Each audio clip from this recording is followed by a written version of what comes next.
Everybody, welcome to the Coach Martin Show. I'm your host, Coach Martin, and today we're going to be talking about scams to avoid when starting or running your business. Now, you're probably thinking to yourself, man, I purchased a lot of stuff. There's been a lot of scammy stuff that I bought that didn't work. That's not what we're talking about. So we're not going to be talking about the actual product, but we're going to be talking more of the scams that are in our head. So let me give you the definition when I looked it up. So scam is a dishonest scheme or a fraud. And sometimes we have ideas that are frauds that are in between our ears that could stop us when we try to either A, run or start a business, or B, when we're actually running the business. So we want to make sure we get rid of those. So what I did for this episode, I chose 3 that I think are very common to people that are looking to start their own business, or people that are looking to, their business has already been started, but now we're trying to get it, off the ground. So number 1. The first fraud is, my idea is good enough, or I have a great idea. But here's the deal. Business is not just about an idea.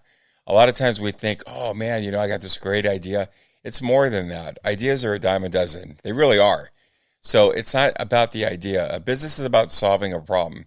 What product or what service do you have that solves an actual problem? And then learning how to, monetize it, right? So it's not just about, hey, trust me, I have so many people that'll tell me like, oh man, I thought of this, or, I have this great idea. It's more than that. If you have a great idea, it doesn't guarantee you can have a great business. So that's fraud number 1. I want to go to fraud number 2. If I build it, they will come. It reminds me of the old Kevin Costner movie, right? If I build it, they're going to show up. That's not the case, right? So unfortunately, business is a lot harder than that. It's not just like thinking of something and creating something, and all of a sudden everyone's going to flock and buy it. Now, sometimes you might, look at people that have done it and you think, well, man, they have great success. They got it pretty fast. But the truth of the matter is, man, they probably grinded and hustled for years. And I always think of an example of like an iceberg. So if you're ever on a ship and you see an iceberg, you see a little bit of ice on the very top of the water. But what you don't see is all the ice, which is like a mountain that's underneath the water. So that would be a great example of all that mountain of ice that you don't see. That's the years and years and years of grind, hustle, and hard work that most people don't see. They only see the success. So, it's more than just if you build it, they'll come. You got to like grind, and you got to like get up every day and do the things you need to do to be able to scale and monetize your business, right? So finally, I want to talk about the third thing, right? The third fraud is I can do it on my own, right? I'm a big believer that God didn't create us to be lone rangers. So we shouldn't be lone rangers in anything that we do.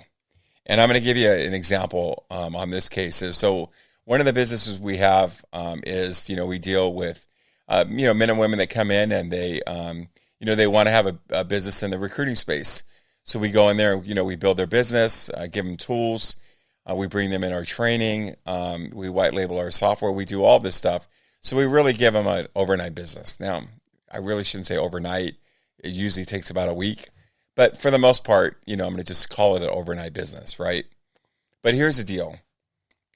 It's more than that. Because what I've learned is I could give you a business, right? But if you don't know how to run it, if you don't know how to monetize it, it's not going to do you any good.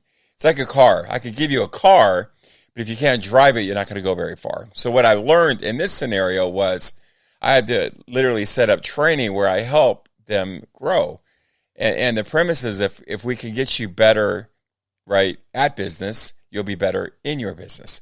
So having somebody like that is vital, in my opinion, where they can help you navigate through trial and error. They can help you, go from A to B a lot quicker than you going through all the trouble and the trials and the falling down and doing all that on your own. So you're going to want to put people in your life that can help you. Now, if you're a business, you should be having business mentors 100%. If you're thinking about starting a business, find some people in your circle that are business owners and, glean from them, learn from them, ask them questions, right? Because if you can learn stuff from other people, it can help you from learning the hard way. And trust me when I tell you, learning the hard way, this is what it comes down to. It costs you a lot of money and it costs you a lot of time, right? So if I can learn lessons from people that have already done it, it will save me a lot of money and it'll save me a lot of time. So those three frauds, I want you to kind of think about. I want you to write them down. I want you to kind of hold on to them and make sure that those frauds aren't in between your ears, because if they are, they're going to either A, keep you from starting a business, or they're going to B, keep you from growing your business. So, hey, hopefully you loved it. If you're looking for help, if you're looking for mentorship or anything like that, be sure to visit us on the web at CoachMartinShow.com. Be sure to subscribe. Be sure to share with your friends, because here's the deal. You got friends in your circle that need to hear what we just shared. Hope you have an amazing week. And until next time, I'm Coach Martin. We are out.